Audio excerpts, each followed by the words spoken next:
I'm sure that Noam Chomsky's life and work are not foreign to any of us here today. And I believe that his future legacy, whether one shares his ideas or not, will attest to how far a true intellectual is willing to go to walk the talk, and or to adhere to the tenets of one's moral values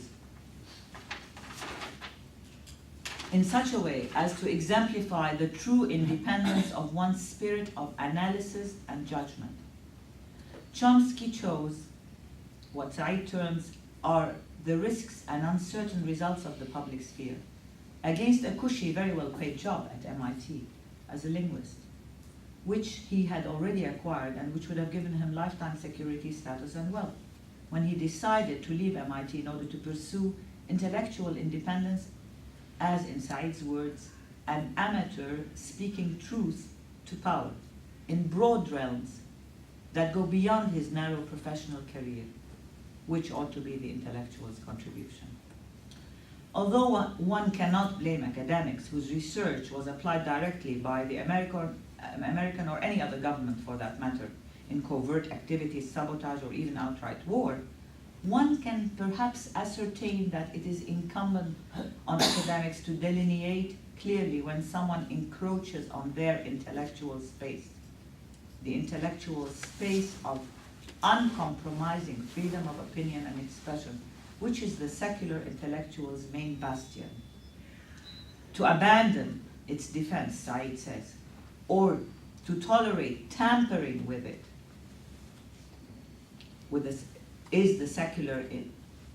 to abandon its defense or to tolerate tampering with it, with any of its foundations, is in effect, as Said says, to betray the intellectual's calling. Perhaps a good example of guarding that space jealously is to continually challenge society and government to define what a think tank is. What is a think tank? Is it not an organization which funnels government money to generate research that helps in creating foreign policy of a country? Does not a think tank in many instances cater to lobbyists who support certain governments, ideologies, strategies, and policies? Said's basic question for the intellectual is, how does one speak the truth? What truth, for whom, and where? If we agree with Said that one of the main intellectual activities of the 20th century has been the questioning, not to say the undermining of authority, if we concur that in that domain and within the influential schools of philosophers, Michel Foucault ranks very high, if we see any merit in Foucault's critique of objectivity and authority, and that he performed a positive service in highlighting to us how humans construct their truths in the secular world, we might then want to pose the following questions. Why have we moved to the other extreme? Are we adrift in self-indulgent subjectivity? Why is there a total disappearance of what seemed to have been objective moral norms and sensible authority? Why is it that at the beginning of the 21st century, the other scandalous development that has surfaced is that our institutions of higher education are moving completely away from being republics of scholars to stakeholder organizations? Let us perhaps hope with Said that we can be fastidious in considering the threats to the individual intellectual of a system that rewards intellectual conformity, as well as willing participation in goals that have been set out not by science, but by the government. We all know that research and accreditation are controlled in order to get and keep a larger share of the market. And we see that in Bahrain so much, in the Arab world, definitely. One of the shabbiest of all intellectual gambits, Said says, is to pontificate about abusing someone else's society and to excuse exactly the same practices in one's own. Said gives the example of Alexis de Tocqueville on Algeria and John Stuart Mill on India. How often have we as educators and intellectuals found ourselves in such situations where the temptations to turn off one's moral sense or to think entirely from within the specialty or to curtail skepticism in favor of conformity? Said's answer is many intellectuals succumb completely to these temptations, and to some degree all of us do.